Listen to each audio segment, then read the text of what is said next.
इस देश की इतिहास, इस देश की संस्कृति, देश के हर हिस्से की भाषा, संगीत, अनेक प्रकार की विधाओं में हमारे देश के अलग अलग हिस्सों का योगदान, इस सब के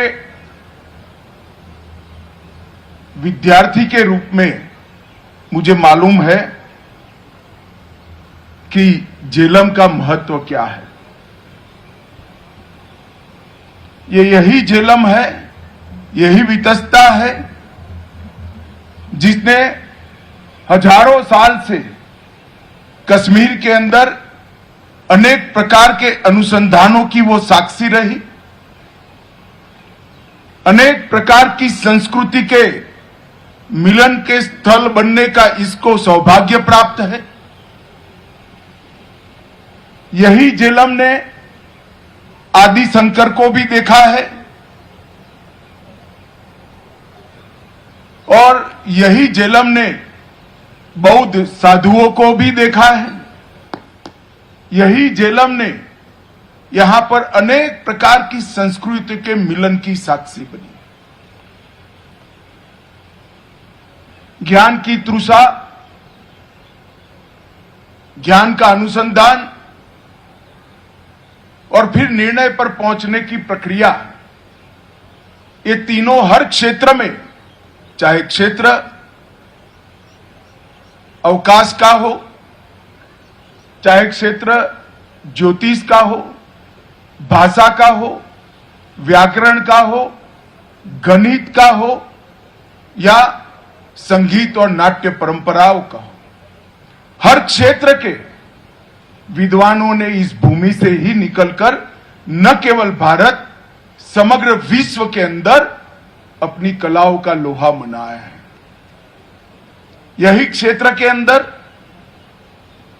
सूफी संत भी आए, यही क्षेत्र के अंदर बुद्धिस्ट भी आए, यही क्षेत्र के अंदर शैव और वैष्णव परंपराओं ने भी अपनी परम सीमा को छूने का काम किया। और इस सब का सुभग समन्वय अगर कहीं हुआ तो आज की कश्मीर की संस्कृति में हुआ। ये झेलम ने कई कठिन समय भी देखे हैं। वितस्ता की धाराएं कई बार खून से लथपथ भी हुई, धर्मांध लोगों के हमले भी देखे हैं, अनेक राज परिवर्तन देखे हैं, आतंकवाद की भीषण विभीषिका की ये झेलम साक्षी रही है। इस सब को अपने उदर के अंदर एक मां की तरह समाहित कर कर हमेशा बच्चों को स्नेह, प्यार और उत्साह देने का काम ये वितस्ता ने किया है। जो ये झेलम को नदी मानते हैं वो शायद मानव संस्कृति को और मानव संस्कृति की ऊंचाई की पहचान नहीं रखते। ये झेलम मानव की सभ्यता का सबसे उच्चतम स्तर की मुख्य साक्षी ये वितस्ता है।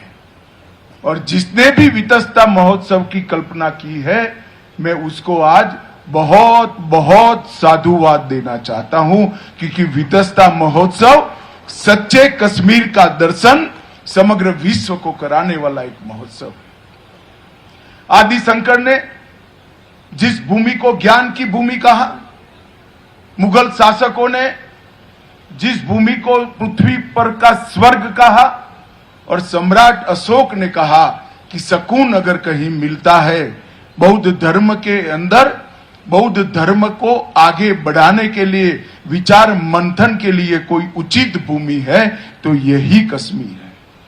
और ये साला यही वितस्ता के किनारे पर हुआ है। संस्कृति एक साल में नहीं बनती है, संस्कृति एक विधा या एक कला से नहीं बनती है। अनेक प्रकार के मानव जीवन के सभी पहलुओं के सुभग समन्वय से संस्कृति बनती है। और संस्कृति की धारा अविरल बहती हो, ऐसे बहुत कम देशों में से हमारा देश है जिसकी संस्कृति की धारा शायद 15-20 हजार साल पुरानी है। और हमें इसका गौरव होना चाहिए। और ये सिर्फ कश्मीर नहीं है। देश के हर हिस्से में इतनी पुरानी संस्कृति की अविरल धारा मिलकर भारतीय संस्कृति की गंगा बनती है। एक जमाने में हम पर शासन करने वाले अंग्रेजों को हमारी विविधता, हमारी दुर्बलता लगती थी, वीकनेस लगती थी। मगर जब शासक रचनात्मक दृष्टिकोण से देखता है तो विविधता में एकता, यही हमारी विशेषता है और ये हमारी सबसे बड़ी स्ट्रेंथ है। भारत के लोगों को कई प्रकार के विचार, कई प्रकार की जीवन पद्धतियां, कई प्रकार के धर्म, कई प्रकार की भूषा, वेशभूषा, खान पान, इसके साथ जीने की सदियों से आदत है। और हमारे संतों ने जब जब भी विचरण करा, क्या आप ऐसी कल्पना कर सकते हैं कि जब आदि शंकर यहां आए होंगे केरल से पैदल चलते चलते, तब उनको रास्ते में एक ही प्रकार की संस्कृति मिली होगी, एक ही प्रकार का खान पान मिला होगा? ये संभव ही नहीं है। ये सबके साथ जीने का हम सबका संस्कार ही भारत की विशेषता है। और वितस्ता महोत्सव कश्मीर की ये विशेषता को समग्र भारत और समग्र विश्व में पहुंचाने वाला राजदूत है। विशेषता महोत्सव के माध्यम से ही कश्मीर सबको समाहित करने वाली एक बहुत बड़े मन वाली विचारधारा है, बहुत बड़े मन वाली संस्कृति है। इसका परिचय समग्र विश्व को होगा।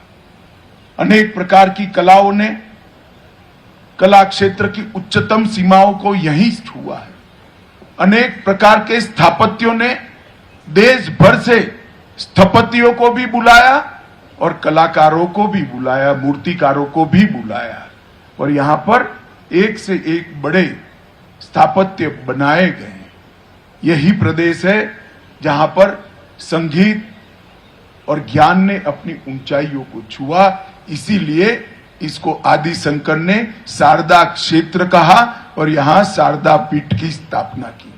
और ये कश्मीर, जिन लोगों ने कश्मीर का अभी का विगत 30-40 साल का इतिहास ही देखा है, उनको लगता है ये विवादित क्षेत्र है, अशांत क्षेत्र है। मगर कश्मीर ने ढेर सारे ऐसे विवाद और अशांतियों को, ढेर सारे रक्तपातों को अपने अंदर हजम कर कर अमर लौ की तरह आगे बढ़ना एक कश्मीर का स्वभाव है। और आज देखिए, जिस कश्मीर में कुछ साल पहले 40,000 से ज्यादा लोग आतंकवाद की बलि चढ़ गए, वही कश्मीर आज वितस्ता महोत्सव के माध्यम से कलाओं को समन्वय कर आगे बढ़ रहा है।